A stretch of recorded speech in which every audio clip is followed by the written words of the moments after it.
Hello and welcome to Tapcaf Transmissions. I am Corey, joined as always by Justin. How are you doing tonight, Eckhart's Ladder? I usually do that in reverse, but whatever. I was better before you started jerking me around here, restarting the stream, leaving me to my own. Last week, I started. I had it just schedule the stream directly through StreamYard, and that changed the stream key. So then it was Also just changed the vibes. Yeah, well, that happens also just when Vic's here. So Yeah. I think that was the bigger thing. Yeah. But tonight we have two big topics for everyone. We have, of course, the Bad Batch episode 8. And yesterday there was a little trailer for a show called Star Wars: The Acolyte. So our first What are they doing to my colon? And it's like a light. And it goes, where are they putting that light? In your colon. You just might have been funnier. Yeah. No, okay. Well, we'll workshop that. That. But is there any other Star Wars news to maybe talk about? We had our Battlefront stream last week after the podcast, and it was not great. Sorry. I'm trying to fix something for some reason. I'm getting beeps on my computer. Yeah, that's been not great. I refunded the game. You did too, if I believe correctly. Yeah, I did. Yeah, so that's not ideal. But I was wondering, this kind of got me on the topic. Like, part of the reason why the Battlefront stuff is so egregious, in my opinion, is because we have a version of Battlefront that works just fine. At least on PC. I know the consoles, this was a bigger of a deal, but I believe if they're going to continue re-releasing Star Wars games, even if they're not remastered, and I certainly hope they do, they should focus. You can agree or disagree on games which are not easily available. Thanks for the permission, by the way. Yeah, you're welcome. You won't be yelled at afterwards for this one. But they should, in my opinion, they should focus on, and I don't think this is controversial, games which are not easily available, like the Clone Wars game that released on Xbox, or Rogue Squadron 1 or 2. So I'm curious whether you agree with that and which game you would like to see remastered. I mean, I agree in principle for like selfish reasons, because like if I'm going back and I want to play the Clone Wars or something, there's not really an easy way to do that. Yeah. Like even Renegade Squadron and Elite Squadron are games that are kind of like, I don't know that you can really get a good legal way to play that. Yeah. Even illegally, they don't emulate well. So yeah. Well, I mean, you mean legally when you're just making a backup of the games. When I'm playing my backup, yeah. Yeah. No, you know what? Fuck Nintendo. I never owned that shit. I never even owned a GameCube. I still downloaded all GameCube games.torrent from the Pirate Bay. I used to think I was like an Xbox guy, but then I realized I think I've owned every Nintendo console except Super Nintendo. So even Wii U. And like no one had a Wii U. You have a Virtual Boy? No, I didn't have that one. Wow. I didn't have a DS either, so I guess not every console. Oh, the DS is one of the best ones. Yeah, but that was like I was gonna get one when I moved for university because I was really thinking that Nintendogs would be fun. It was. I didn't have the money for it. I was too poor at that point. Then I never came around for it. But I think like the Clone Wars is probably a good one because I think that's kind of a game that I remember being really fun that I don't know if as many people have been able to play just because it's not as out there. But if you take away the technical issues, like I can see like there's clearly demand for the Classic Collection, the Battlefront Classic Collection, for like KOTOR, which is also a game that's relatively easy to get working compared to other Star Wars games. At least it's not the most stable, but it's at least probably better than the re-release. But I don't know. It's just I don't know really what this was supposed to offer. Yeah. So for me, the answer, I want to see TIE Fighter brought up. TIE Fighter X-Wing Alliance with native mouse support and modern joystick support, and an option to maybe sim through certain pre-mission aspects. But that would be one for me. I never got to play the second Star Wars Racer game either, so I'd like to play that one. Yeah, Those are two kind of big ones for me. We're primed for another Star Wars racing game. I think that would be why don't we have that? Just everything, really. Why don't we have every genre filled with some kind of Star Wars slop that we can just slurp down? That's Yeah. like I mean, good matchmaking is also, I suppose, part of what you'd want out of a re-release like this. I'm more forgiving of technical issues with servers, which it seems like a lot of those are out of the way. But I already am famously not starting from the most generous position with Battlefront, so it's fine. Although you now discovered you like the second game more. Yeah, I was holding out on the whole Battlefront 1 was better, which I think relative to what was coming out at the time, it might have been, but I think the second game probably is better. But we'll see. I might buy it and do some community games, and we'll see what happens. But if people really want that, especially if things are working now properly, but there's also the whole they're going to shed the population. Yeah, even Battlefront 2 has more. Yeah, I mean they were going to lose the population anyway. Yeah, because it was something that I saw the pretty big Steam numbers for like the game it was, and like even if it was perfect, it was only going to last for a little bit. Yeah. But I think we might have got a few weekends out of it at least had they not fumbled the launch. It's not nothing, but it's also, I think it's about tied with the like prior Battlefront 2 Steam release, right? I'm not sure. Battlefront 2 though, the other one was played largely on Origin because they were freaking giving the game away for free. No, I mean like the prior like Battlefront 2. Oh, really? It got that bad? I think that's where it's at right now. Not ideal. Because I don't know if that's like just modding that's making people stay on that one or what, but or if the server issues were really that much of a factor. Okay, let's see. If I search Battlefront 2, yeah, Battlefront 2 Classic, current players is 837. If I just search Battlefront Classic Collection, yeah, this should have them all show up. Yeah. Okay, it's not showing. Okay, 847 for the Classic Collection right now. That's for really Battlefront 2 Classic, like the prior release, it's also 837. This is weird. I don't know if I trust these numbers. That can't be right. Yeah. Anyways. Yeah. Either way, it seems pretty close. And it's just it's a little disappointing. And there's also the other aspect of the obviously there was kind of a second controversy with the modding stuff. Do you want to talk about that since you're kind of the mod guy? Oh, I see the numbers here. It's 8. Oh yeah, I see 837 as well. For which one? Oh, for the Classic Collection, it's saying 0 for 840. Yeah, it's saying 847 and 837. I guess it could be right. Yeah, and then it's because one is just Battlefront 2 as well. So yes, Battlefront 1 Classic would go on top of that. Yeah, but yeah. So the other thing was the original release on Xbox had extra content, including Asajj Ventress and Kit Fisto, and those are available in all the versions now in this re-release.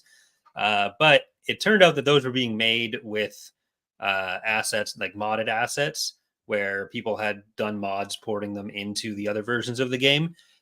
This had come up during development because in the trailer, people noticed. I think the modder who did it was named I Am Shaman. Yeah. And so they contacted Aspyr, and Aspyr said that was just in the trailer. The final release won't have any modern. It also got a lot of attention from IGN, put an article out as well. Yeah, which got a lot of attention. Yeah. So the expectation was that this was gone. Why they were using the modded assets for that in the first place, when there were like different bugs, they should have had access to the original files for that. It is beyond me. And it seems like there was a second studio involved that was doing some of the work under Aspyr that was responsible for this particular issue.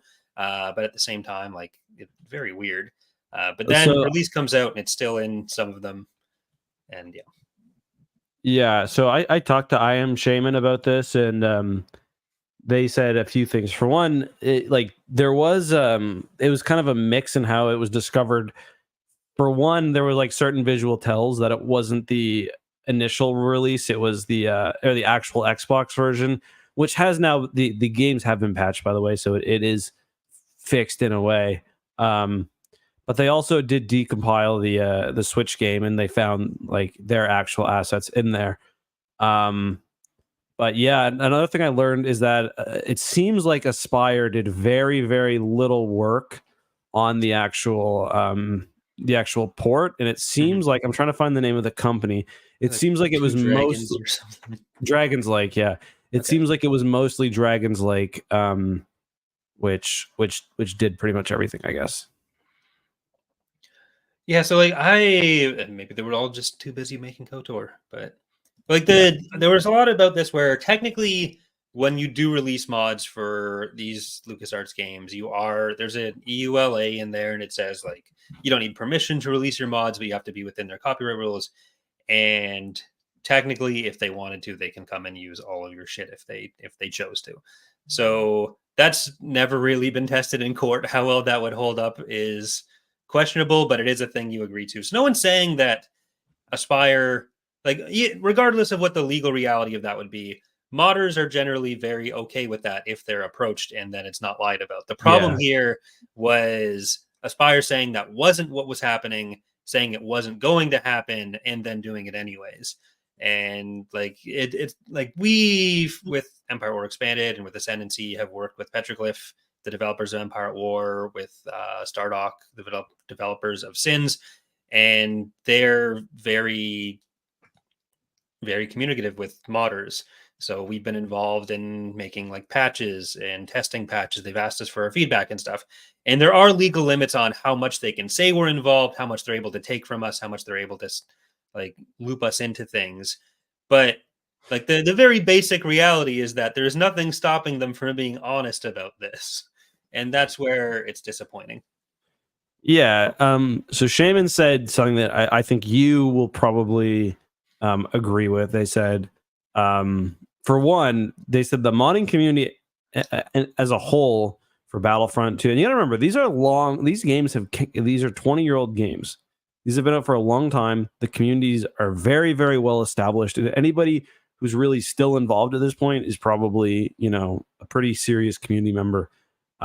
They said the modding community is actually kind of already in denial over the existence, and there is no intentions of supporting it. Not after this release, which is a real shame because a lot of them were hoping to patch and fix elements of the mod. And they say too, had Aspire contracted a couple of us modders, things would have gone so much smoother. You cannot replace 20 years of experience with a game engine and 20 years of experience with a game and a game engine with a random support studio. And that's true. These people have been tinkering with the game for 20 years.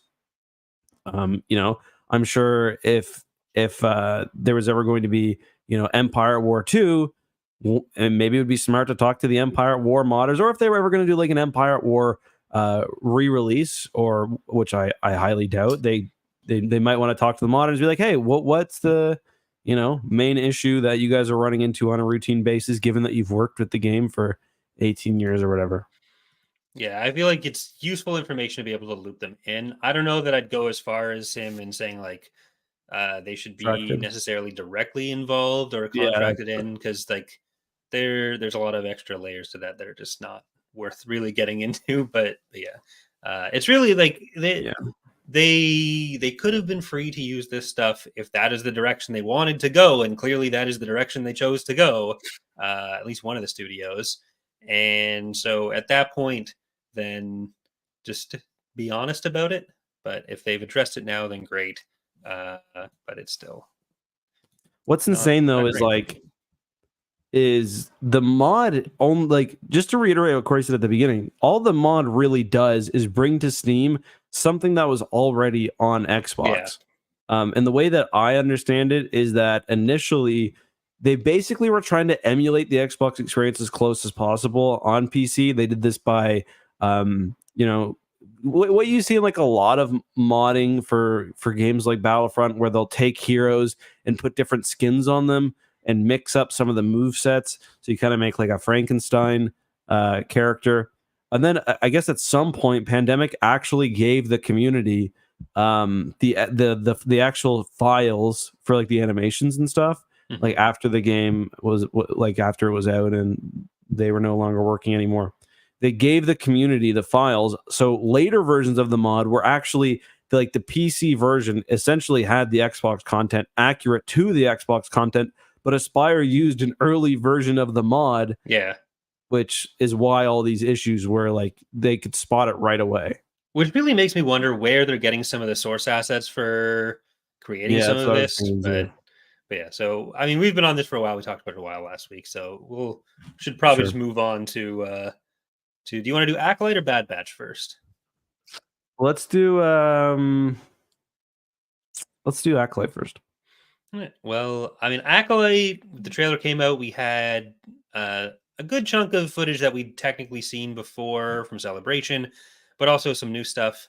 I have, since the initial show announcements, since we had like the little blurbs about them, I've kind of had Acolyte as the show I was second most excited about after Andor, because I like the idea of like a kind of mystery show, a bit of a darker one, even if the trailer hasn't been like super dark, I guess. But I'm still really looking forward to it. I liked what we saw in the trailer. I'm looking forward to more of that. So has it slipped? Has it stayed the same? Is it higher? What do you think? I think it's Like in terms of still ranking? in the running for number two. I mean, I don't know what would really be its main competition. Where like early Mandalorian, maybe like season 1 and 2, I really enjoyed. I thought Book of Boba Fett was good. I thought Kenobi was okay. Enjoyed Ahsoka, but like I feel like as long as it kind of gets somewhere near my initial expectations, it should still stay the same. I don't think anything has come out and like really jumped up the rankings from where I thought it would be. It's kind of where it stands for me right now.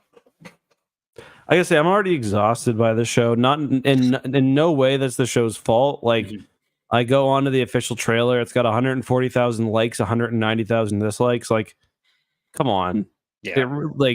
It's clearly being brigaded, and probably for 190,000 190,000 dislikes. That to me screams probably bots, but like, yeah, there are people who take issue with the trailer. I get that. For me, it didn't show anything egregious enough to deserve being disliked like that. Like there were elements that I was like pretty hype about. There were elements that I was more like visually on bits. I'm a little mixed. Where like some of the directing, I guess, seems a little like a Disney Plus Star Wars show, and I mean that kind of in a derogatory way. But like overall, I thought it was good, and there were compelling aspects. But I can just tell this is going to be annoying. Yeah, there was nothing that I thought looked visually off in a way that I hadn't already seen in Ahsoka or Book of Boba Fett, especially. So why that would get to like a 50-50 like to dislike ratio just from, oh, maybe some people don't like the show. Like I don't believe that.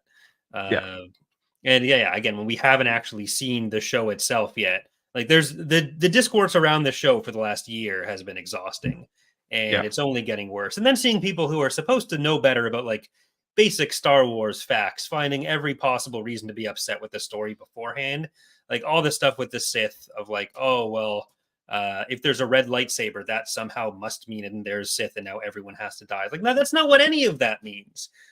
What did none of you watch the Phantom Menace?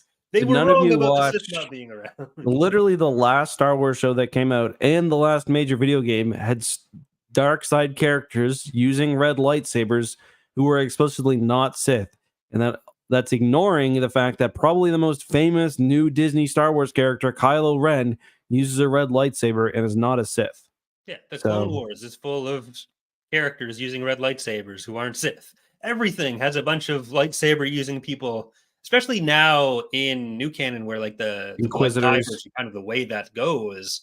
Like it's not this red equals Sith, it's red equals Bled Kyber, so you're probably on the dark side in some way. But like when the scene happens in Phantom Menace after fighting Darth Maul and Qui-Gon says, "My only conclusion is that it was a Sith." It's not like it seems unlikely that the way he said that was like, oh, he had a red lightsaber, therefore it seems. No, it's specifically because of like the training. He says as much. He's like he knew the Jedi arts. Like it's because it was like a vibes thing. Yeah, like the first off, like, yeah, the council was wrong. The Sith weren't actually extinct. We already know that's the plot of the movies, that the Sith were in the background. And we also don't know, first off, that the Sith will be directly in conflict with the Jedi here. We don't know who's using a red lightsaber, what their background is. And part of the stories that have been around the prequels in the last forever, since the prequels came out, because it was kind of the point, was that there's a little bit of willful blindness on the Jedi's part about like the Sith can't possibly be around, and there's a bit of turning a blind eye to them, and just the way that they deal with the dark side and how people in the Order might be going to the dark side is bad. Like Count Dooku in Episode 2, there was denial about that as well. Like they don't have the best track record at this point. And Yoda has to learn about the rule of two existing somehow. Yeah. I mean, we don't even really know. It could be that the rule of two is a thing that the Sith Possibly. had before.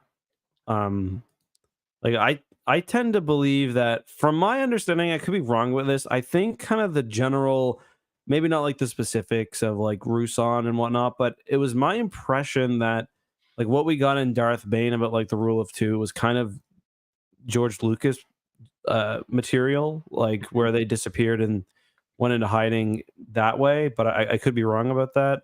What was I say? What was I gonna say? Yeah, like there's a lot of wiggle room, and like the thing is, we haven't seen the fucking show yet. I'm pretty sure everybody who was like involved with approving this show, and I know there was a big thing about one of the writers not having seen Star Wars before, which is probably an interesting thing. Like, I feel like people have probably seen the Phantom Menace, and they're probably aware of that line existing. It's kind of consequential, so I don't think they just forgot about it. Yeah, and it's not like if you read Darth Plagueis, like these characters were out there doing things. Like it's not. Yeah. It seems like Helen probably did read Darth Plagueis because she seems like a relatively higher on the scale of being into the expanded universe. There, she was talking about how there's going to be a species canonized that had never been canonized yet.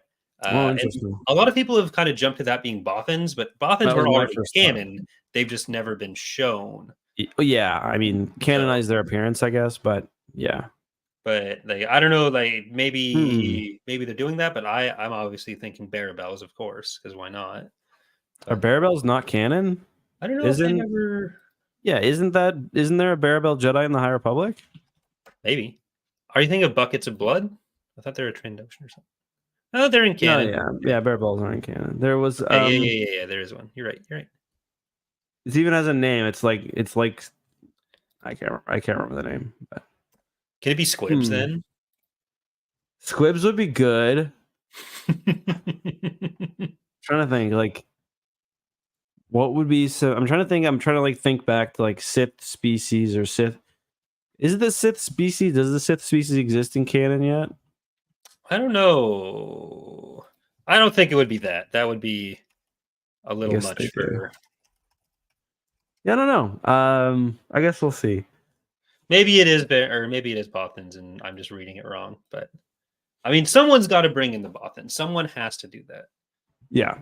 I thought it would be Andor, but I know the Bothan thing is the second Death Star, but Bothans were like the big infiltrators and the spies. So maybe season 2 we'll get some of them.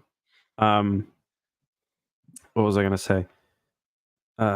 Yeah. So I think my kind of guess for what's going to happen in the show based on the trailer is that the true Sith behind the shadows, whether it is Plagueis or, I mean, based on the timeline, which I think we got to talk about, we've heard it's about 100 years.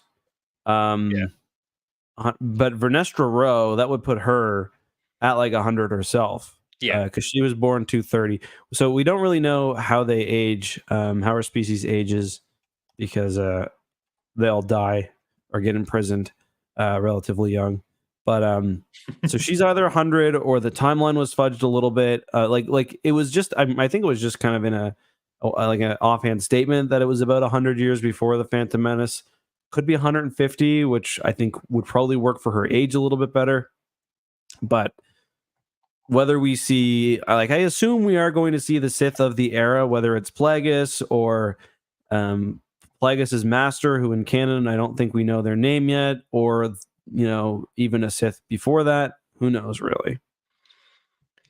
Yeah, like I think the way it is going to go is that by the end of the show, the audience knows that this is part of something to do with the Sith, but the Yes. Jedi don't. They just know there's a Dark Jedi that they killed, or Yes, I don't know, had tea I with. think I agree. I think that they're going to think the threat was the Dark Jedi, the Acolyte, whatever. When in reality, they were kind of just the tools of the Sith, and I don't think that the audience will ever kind of figure that out.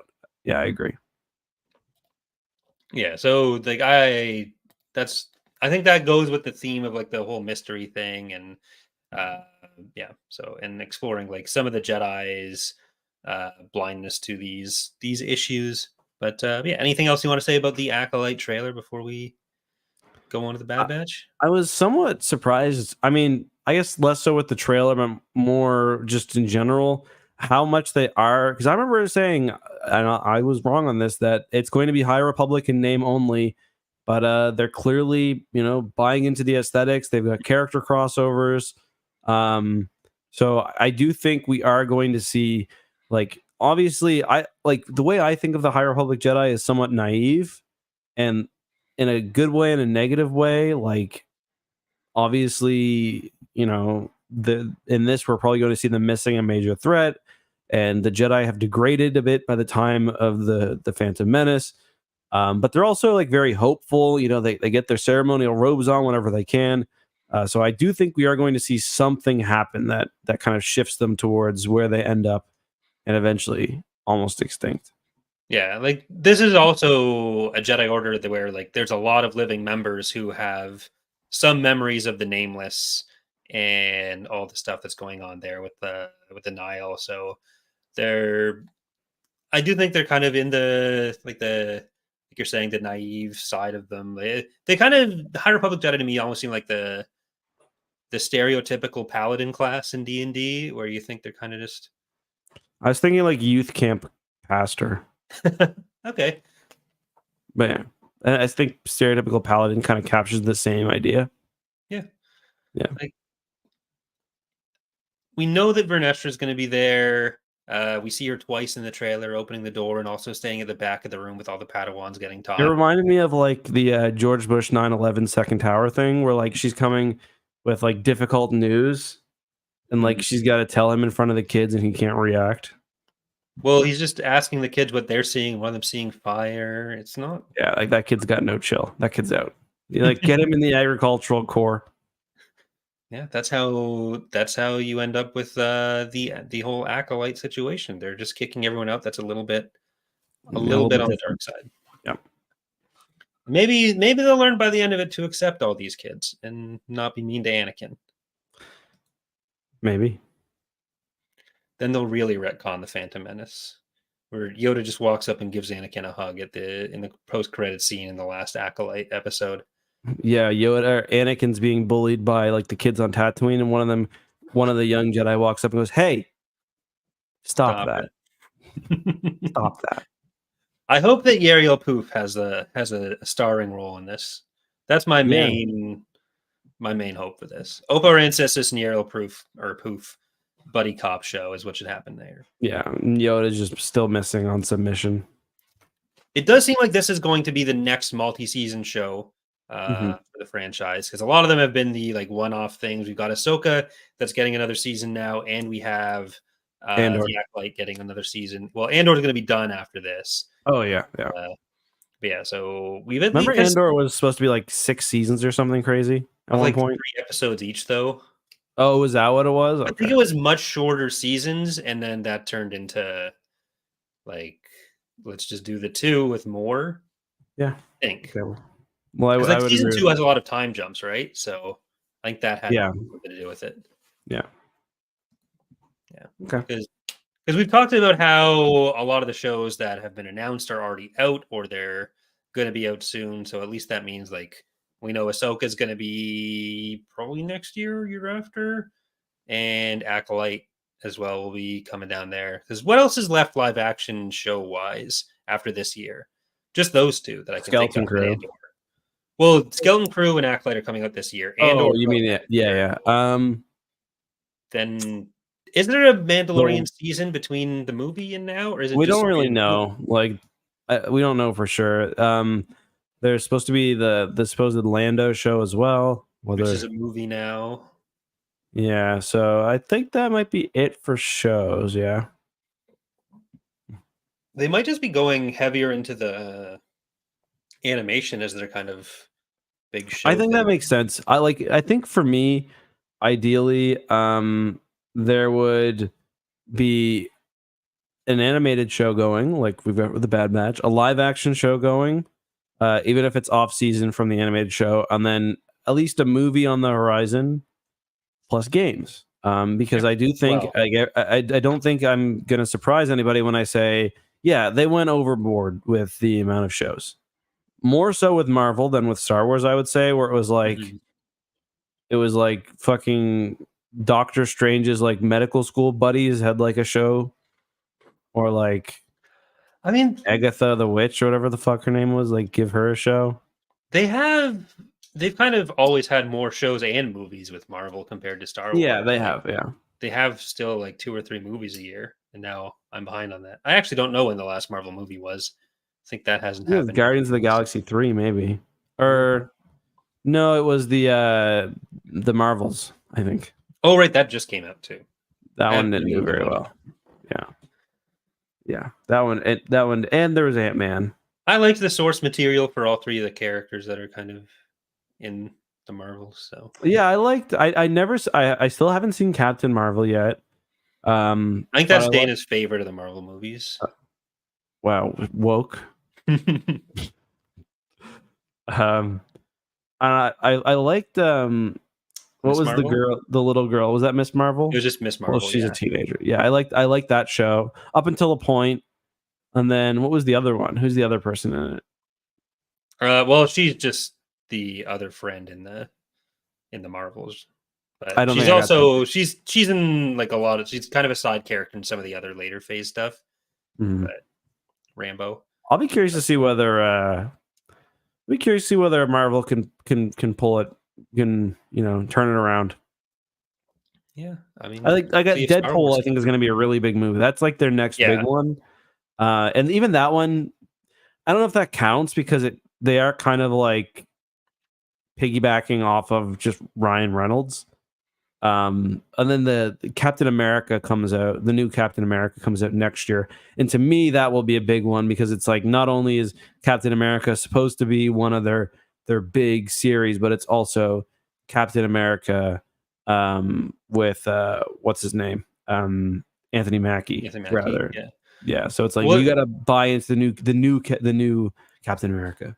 It's kind of crazy how they got around the controversy with how they're casting Kang by instead of having Kang be the villain, they're all just going to fight Jonathan Majors. He's assaulting another woman. Call Spider-Man. No, we shouldn't joke about this, but well, I think it's okay. I mean, it'd be nice if Star Wars games were also coming out, but I don't know that they are, other than Outlaws. So. Well, Bit Reactor seemed to pick up a lot of people from the Jedi crew, eh? Like, there's all the GDC talks happening, and the Bit Reactor Twitter account is like saying when those talks are happening, and they're all like, "Oh, watch our director of blah blah blah talk about their work on Jedi Survivors." Like, holy shit, did you hire the whole fucking studio? But, yeah. So I'm still looking more and more forward to that. Yeah, I'm excited for both of those, and like you got to think because now like the games are wide now, right? Like anybody can make one if they accept the licensing, and I mean theoretically anyone can put in, and it's up to Disney. But I wish Motive were making another Star Wars game, but they're onto I think they're doing the Iron Man game now. Yeah. Because so I would have really liked to get another, because I know Ian is like, I don't know if Ian Fraser was the director of the Star Wars Squadrons, and somebody we played the game with him, and I've kept personal friendship with him, and I just think he really, like, he'll message me like sometimes like after a good or a shitty episode of The Mandalorian, he's like, wow, that was awful, or wow, that was great, and I almost always agree with him. So I'd like if he were making games. But I hope like the Iron Man game could be cool if they use some of the stuff they learned in Squadrons about flying. Yeah, I don't know. I think Squadrons did better than EA expected. Yeah, for sure. I And agree. so I could see it being a situation where they're willing to go back to that except for like as long as something changes with their current view of the licensed IPs, or someone's willing to go back to that well with them. Or maybe like if Motive takes that success to Lucasfilm Games directly in a couple of years when Lucasfilm Games is able to do a bit more themselves, like we kind of talked about with Vic last week. Yeah. But I'm Yeah. still hoping by the time I'm dead, I get another game like that. And I believe Squadrons is 4 years old almost. That's kind of crazy. Yeah. Like I really want to revisit that and get some sort of like multiplayer thing going again for at least a bit because I bought the fucking Thrustmaster for that. I have my VR helmet that I bought secondhand and then thought I was getting a better deal on because I didn't realize how much duty I'd have to pay. But it was so good. So. Yeah, we're moving and we're like trying to just downsize a lot of junk, and it was like the HOTUS, and I looked at Kelsey, like, don't you fucking dare. She tried. Yeah, she tried to toss it or probably sell it. What if there's like any other game that uses that's why I said no. Yeah, like you can't. To be fair, it's after she had just packed up my PlayStation 5 and my Steam Deck and my little emulator thing and my Xbox I have for some reason. So like I get it. I got way too much shit. So yeah, but that just goes in your office. So yes. No one else's problem. Like that's what I want. I want to get a TV in my office too. You have just a nice empty space on that Calyx behind you, the top left one there, and that could easily fit a HOTUS box. Well, what I want to do is I want to put like I've got my consoles, and then I also have like a Nintendo 64. So I want to put one in each like little cube, and then maybe put some finished Lego sets in some of the other ones, and then put the TV on top because it's like perfect height. Yeah, makes sense. Yeah. But I guess we should move on to the Bad Batch. As people may be able to tell from how long we've been talking about everything else, it's not an episode with the most to talk about. No. We had the return of Fennec Shen. It's basically a fetch quest where they are doing something for Fennec, where Wrecker and Hunter go off with Fennec to complete a bounty with a Jedi Fallen Order connection, and then they do that to get in contact with one of Fennec's contacts. So, like the direct, we know who that is, who their contact is going to be. Asajj Ventress. My thought is that I think the reason why we see Asajj hostile at the beginning is because the only thing Asajj knows is that they're looking for information on M count bounties. Yeah. So I think she is going to be under the impression that they are bounty hunters trying to take out Jedi. Yeah. Or maybe one specific Jedi. And maybe that's why she comes in so hot. Yeah, I could see that. I kind of wish they hadn't put her in the trailer.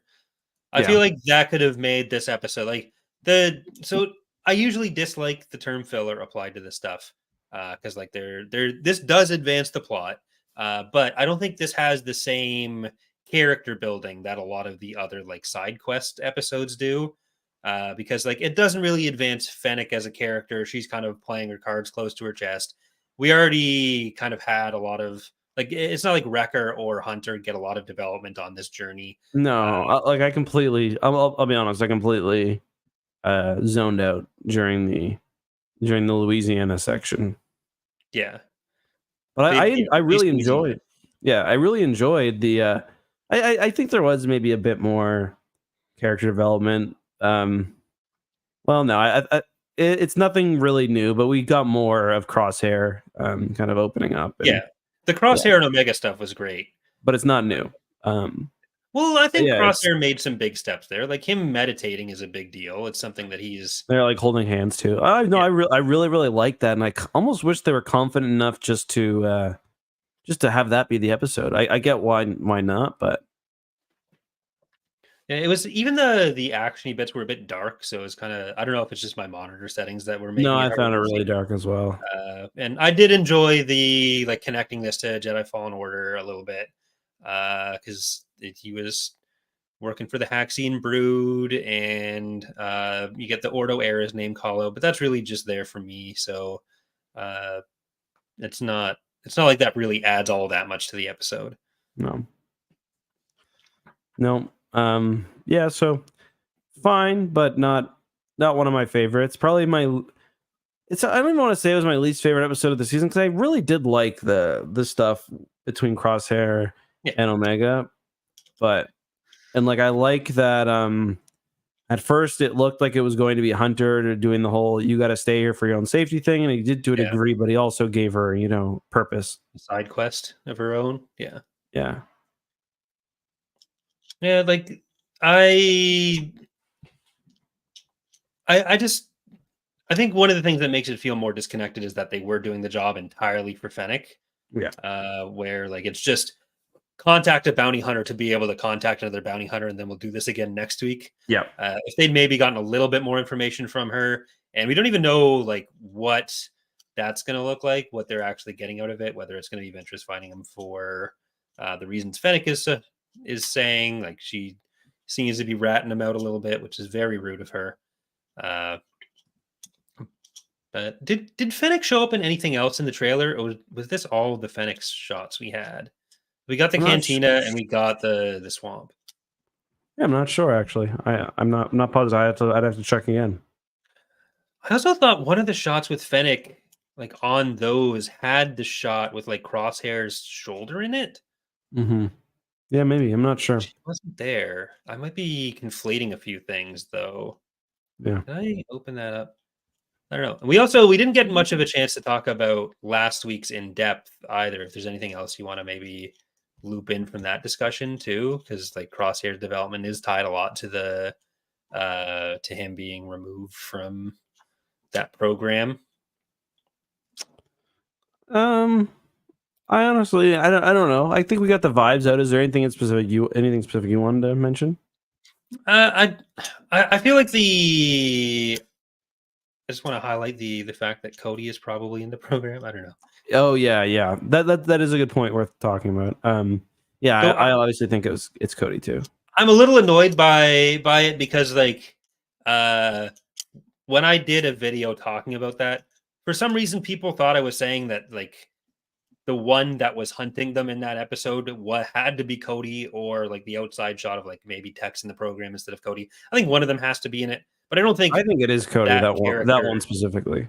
I mean, maybe, but I don't think it has to be. Like when I'm saying I think Cody's probably in the program, I'm not saying because this guy is Cody. I just think like with setting up like, oh, he went AWOL, this is a bigger connection to Crosshair story. Like I think that isn't just like, oh, how can we connect all these things? I think that is something the show has set up as a very likely possibility. Mm-hmm. So I guess for me, the thing, why show him, like we already know they've got many of these clones, at least 3, and presumably many more. Why show that one specifically surviving the fall at the end if he's not important? I guess.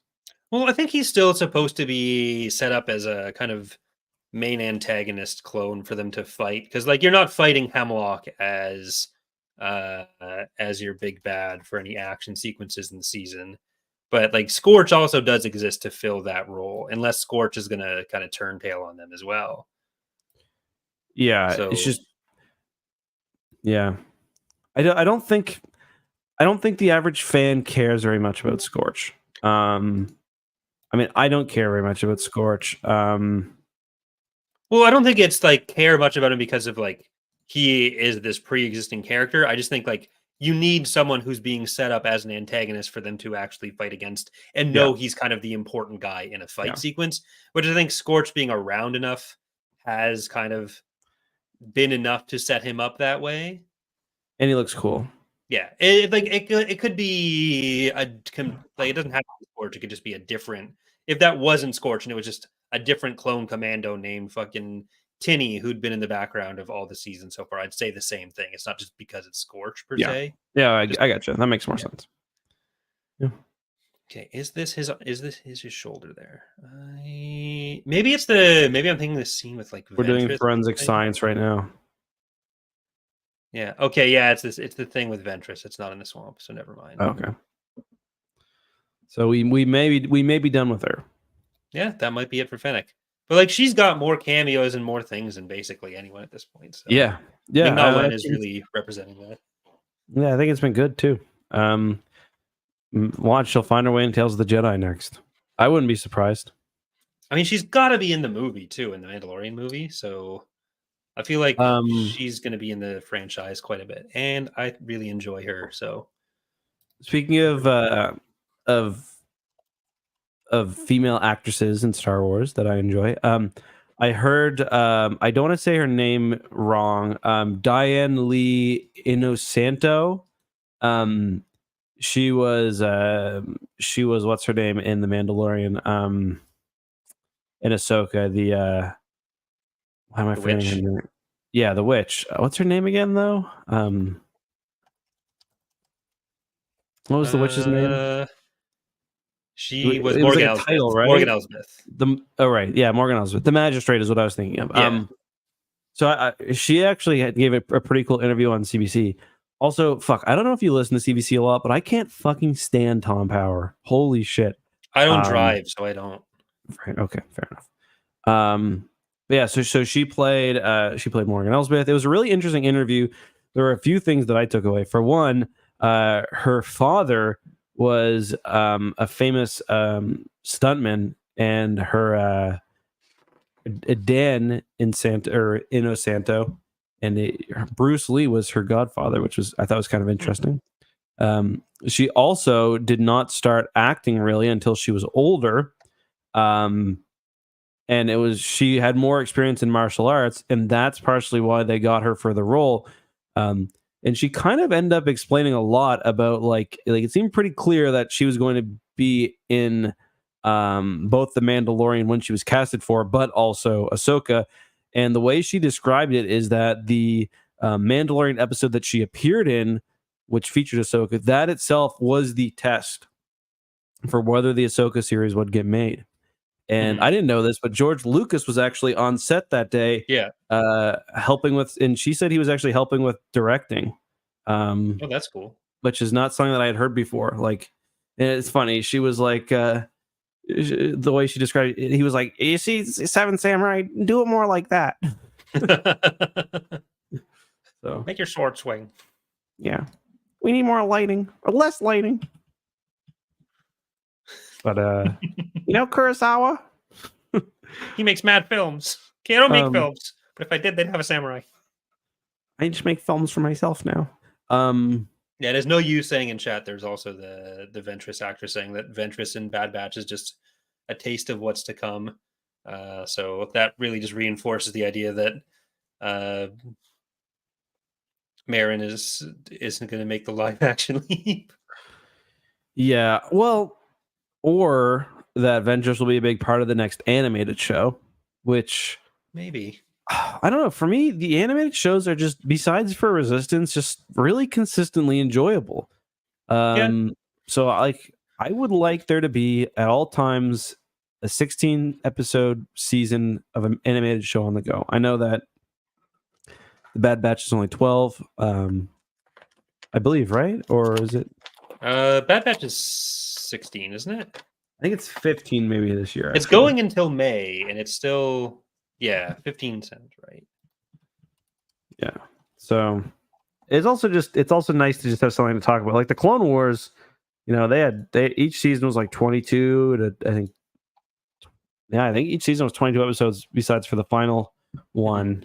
And I guess seasons, but yeah, so that's what I would like. I said it before, I'll say it again. There's one more double week, and then everything else is singles because it's 15. Speaking of double week, we are getting a double week for the Acolyte as well. Yeah, we're opening up on June 4th, which is a Tuesday. So they're going back to the Ahsoka model for releases, which I preferred. I know not all Europeans do, but I definitely preferred it as well. Because we got it earlier too, didn't we? For the screeners? No, weren't we getting it earlier in the night as well? Yeah, it was like 10 a.m. or 10 p.m. ish. Yeah. 8 to 10 p.m. somewhere around there. I do wonder whether we're going to get the screeners because we missed out on. Well, me and you missed out on Bad Batch. Mm-hmm. So, and they're like normally what happens, sometimes they'll do the screeners starting for the shows where you'll get like the first 2 episodes or 3 episodes a week in advance, and then you can like review those, and then either they'll give you the episodes again on their platform to do the reviews as they release, presumably for people who are doing reviews but don't have a subscription to the service, or sometimes they'll still get more in advance. But for the Bad Batch, they haven't even uploaded them like as they're airing. Not for us anyway. Maybe the other people did.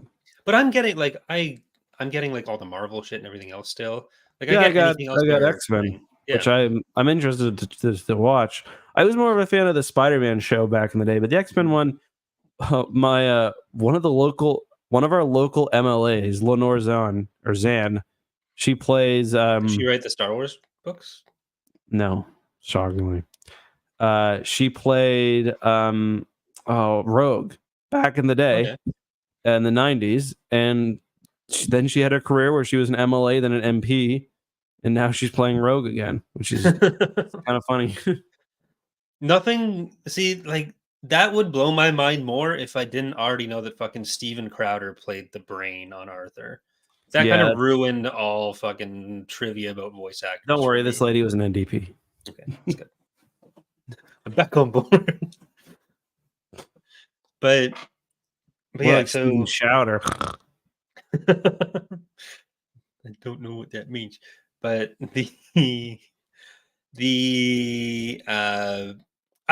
like with Ventress, I could see it being an animated show, but we're already getting such heavy emphasis on the Night Sisters in a live action show, so I don't know if it's likely to be and in the Acolyte. I don't know if you picked that up. Was there Green? Did you see Green? No, that new lady. She's Mother something, and she's a witch. Oh, is that on the databank? Yeah. I looked through most of them, but it was mostly just like, oh, here's some information on the heights of these characters. Yeah. So I might not. Damn, Carrie-Anne Moss tall. Yeah, because I didn't make it to the last 3. I got to Vernestres, and I was like, okay, this is the High Republic information that I already had, and then stopped. Mother Nisea, leader of a coven of witches who value their independence and the preservation of their beliefs and powers. Height 1.75 millimeters. Is everyone 1.7 meters? What? Everyone's 1.75 meters basically. And Dara, not Carrie-Anne Moss. I'm pretty sure she's 1.7. Well, what's Kelnaka at? He's got to be higher than 1.75. I'm going to put the over-under on 2.1 meters. Where are you going with it? Over. All right, 2.29. Yeah. Kelnaka, a Wookiee Jedi, is a loner who lives a solitary life. There you go. Yeah, I think he's going to be killed. No, I do. Because I think that's why they're on. The way you said that. Yeah, I think he's going to be killed. I think he's going to be killed. No, I think that's why they're on Kashyyyk, because he's a loner. So I think he's going to be a prime target. He's going to die. Someone's going to discover him, and then the.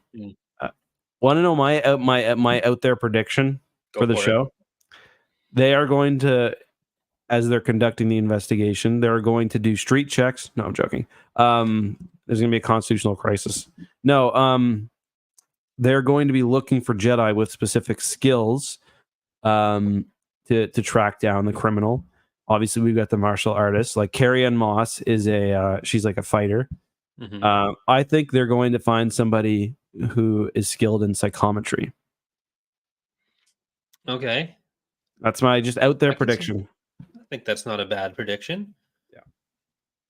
We don't have any examples of who that might be at this point. So nope. I mean, we better just get Vernestra's light whip though. Is that a skill that they could be trying to pick up? Like she has a cool lightsaber.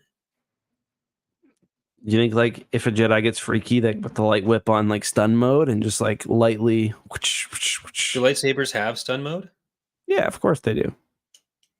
They can turn like the potency down because they duel with them sometimes. There's no, because that's just because they're good at it. They have the training lightsabers, but those are different.